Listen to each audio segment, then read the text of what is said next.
Una Brescia assetata di punti cerca gloria alla Iwork Arena, ma si deve inchinare portando a casa solo un set di fronte ad una ritrovata Bustarsizio.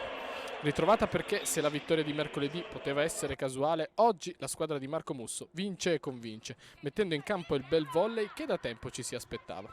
Sono delle bustocche belle da vedere, combattive in difesa e ispirate in attacco, capaci di armare tutte le chance a disposizione di Polter e di cambiare continuamente le letture di Brescia.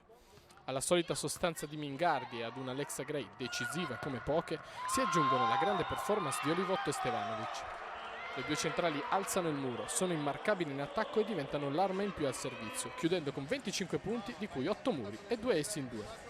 Dall'altro lato della rete, però, la truppa di Mazzola è combattiva. Le rimaneggiate leonesse lottano letteralmente su ogni pallone, cercando di mandare in crisi le bustocche, nonostante le scelte limitate a disposizione di Bechis, prima ancora che del coach.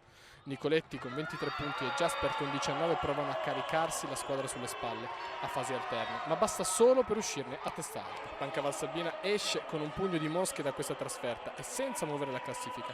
Per la Unity Work, secondo successo di fila, un inedito fin qui, ma l'aria sembra davvero cambiata.